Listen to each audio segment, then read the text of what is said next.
अस्सलाम वालेकुम दोस्तों, मैं हूँ शाइस्ता और आप देख रहे हैं शाइस्ता फूड जर्नी चैनल को।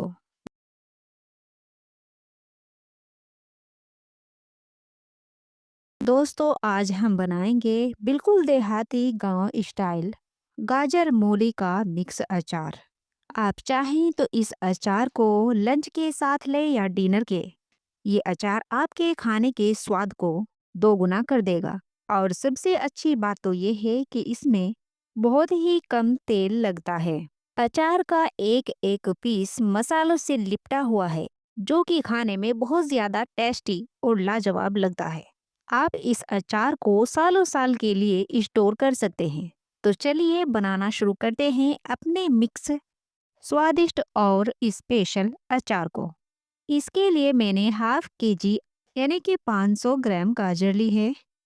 500 ग्राम ही मैंने मूली ली है और 100 ग्राम मैंने हरी मिर्च ली है। गाजर मूली को मैंने छील कर अच्छे से सुखा लिया है और हरी मिर्च को भी अच्छे से मैंने धोकर और किचन टॉवल से इसको पोंछकर अच्छे से ड्राई कर लिया है। तो अब सबसे पहले हम गाजर को हाफ में डिवाइड करेंगे। 1.5-2 इंच के करीब हमारी गाजर की लंबाई रहेगी और इसको हम बारीक बारीक पीसीज में इस तरह से काट लेंगे। आप अपने हिसाब से इन पीसीज को छोटा या बड़ा कर सकते हैं। गाजर के बीच में यदि पीला भाग ज्यादा हो तो इसे काट कर निकाल दीजिएगा, क्योंकि ये खाने में अच्छा नहीं लगता और गलने में भी ये हार्ड होते हैं। इसी तरह से आप देख सकते हैं कि गाजर मेरी कटकर तैयार हो चुकी है। इसके बाद मैंने लिया है एक जाली वाला बर्तन, जिसमें मैं इन गाजरों को अच्छे से फैला दूंगी। आप चाहें तो सूती कपड़े पर भी इसे फैला सकते हैं। अब इसी तरह से हम मूली को भी इतने ही बड़े बड़े पीसीज में बारीक बारीक कट कर लेंगे। तो ये मूली भी मैंने काट कर तैयार कर ली है और इसे भी मैं जाली वाले बर्तन में डालकर फैला दूंगी। और अब बारी आती है हरी मिर्चों की। हरी मिर्च की डंठल को हटा लेंगे और इन डंठलों को हम धोने और सुखाने के बाद ही हटाएंगे।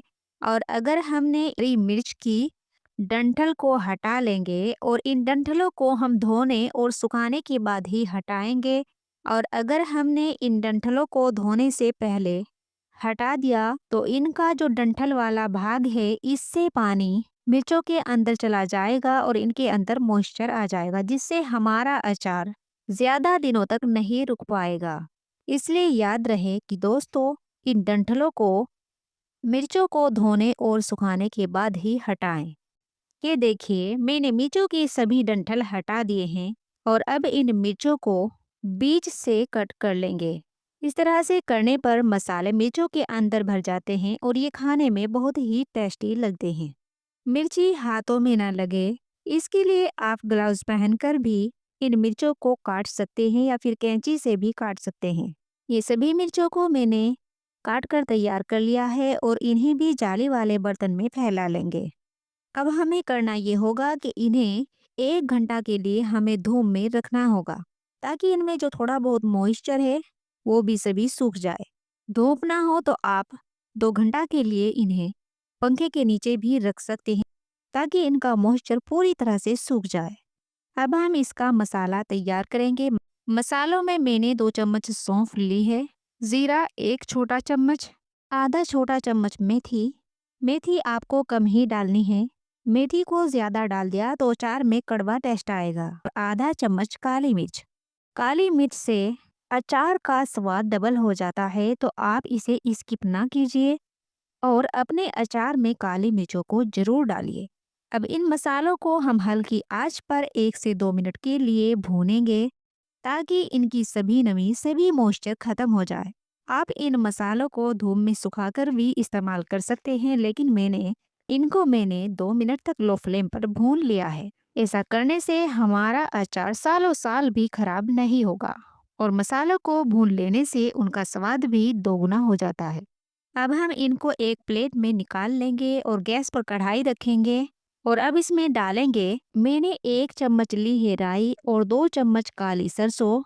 सरसों से अचार में टेस्ट आता है और राई से खटास। और राई हमारे अचार की सेल्फ लाइफ बढ़ा देती है, प्रिजर्वेटिव का काम करती है। सरसों को हम मॉइस्चर निकलने तक लो फ्लेम पर भूनेंगे। सरसों हमारी अच्छे से भून चुकी है, इसे भी हम अलग बोल में निकाल लेंगे। मसाले जब तक हमारे ठंडे हो रहे हैं तब तक हम अचार के लिए तेल तैयार कर लेते हैं। अचार के लिए मैंने 2 बड़े चम्मच तेल लेकर तब तक गरम करूंगी जब तक तेल से धुआं ना निकलने लग जाए। और जैसे ही तेल से धुआं निकलने लगे गैस ऑफ कर देंगे और तेल को थोड़ा ठंडा कर लेंगे। इधर हमारे मसाले भी ठंडे हो चुके हैं, 이거 तो 맨날 मसाले को हम 가리비 मिक्सर जार में 그 डालेंगे 가리비는 और दरदरा पीस 여기 लेंगे। मसाला दरदरा होगा तो अचार में बहुत ही अच्छा फ्लेवर आएगा। आप देख सकते हैं कि मसाले को मैंने दरदरा पीस लिया है और ये कितना अच्छा पीस कर तैयार हुआ है। इसको मैंने 이거 एक प्लेट में निकाल लिया। अब मैं इसमें 지나가다 सरसों और 이게 राई डालकर भी ऐसे ही दरदरा पीस लूंगी। ये लीजिए, मैंने सरसों को भी दरदरा पीस लिया, क्योंकि सभी अचारों में आपने देखा होगा कि दरदरे मसाले का ही यूज किया जाता है। और ये देखिए, गाजर मूली को मैंने जो धूप में रखा हुआ था, ये बहुत अच्छे से ड्राई हो चुके हैं और इनमें जो थोड़ा बहुत मॉइस्चर था वो भी खत्म हो गया। अब आप इस अचार को चाहे तो सालों साल के लिए स्टोर कर सकते हैं, क्योंकि इनमें थोड़ा भी मॉइस्चर बाकी नहीं है। आपके घर में धूप की सुविधा ना हो तो आप इन्हें पंखे के नीचे भी 2-3 घंटा के लिए सुखा सकते हैं। अब अचार बनाने के लिए एक बर्तन लीजिए जिसमें मसाले हमारे अच्छे से मिक्स हो जाए। तो मैंने भी इनको एक बड़े बाउल में निकाल लिया और अब हम इनमें मसाले ऐड करेंगे। मैंने आधा चम्मच हल्दी ली है, 1 चम्मच देगी लाल मिर्च पाउडर, 2 चम्मच इसमें मैं नमक डाल रही हूँ, क्योंकि नमक प्रिजर्वेटिव का काम करता है, इसलिए आप अचार में हमेशा नमक की क्वांटिटी ज़्यादा ही रखिएगा। अब इसके अंदर हम ये मसाले डाल देंगे जो कि हमने पीस कर रखे हुए हैं। और अब मैं यहाँ पर व्हाइट विनेगर डालूंगी। आप चाहें तो नींबू का रस या फिर अमचूर पाउडर भी इसमें ऐड कर सकते हैं।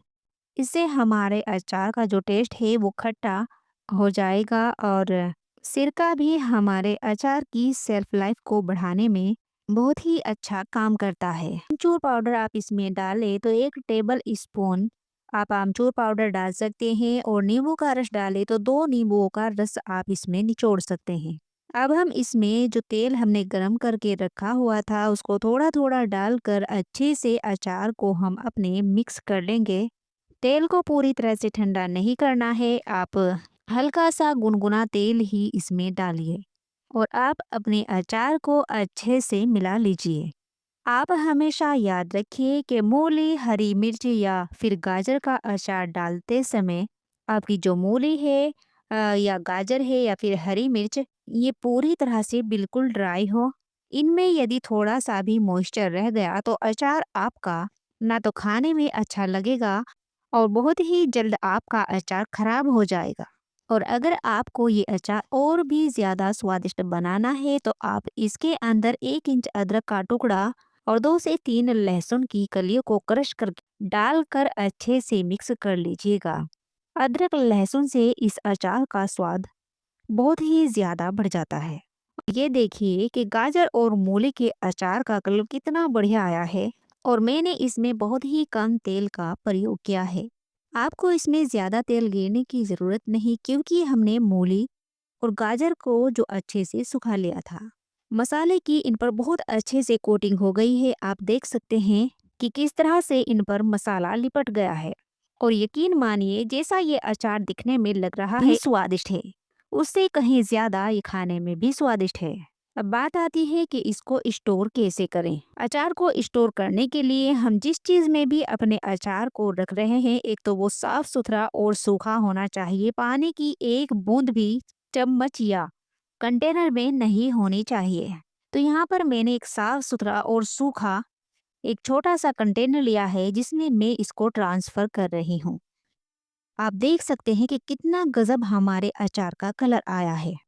थोड़ा थोड़ा करके अचार को मैं इस कंटेनर में ट्रांसफर कर दूंगी। सभी अचार को मैंने कंटेनर में ट्रांसफर कर दिया है, आप देख सकते हैं। अब आप कोई बारीक मलमल का कपड़ा लीजिए और कंटेनर पे इस तरह से बांध दीजिए। और अब आपको करना ये है कि 2 दिन इस अचार को धूप दिखानी है।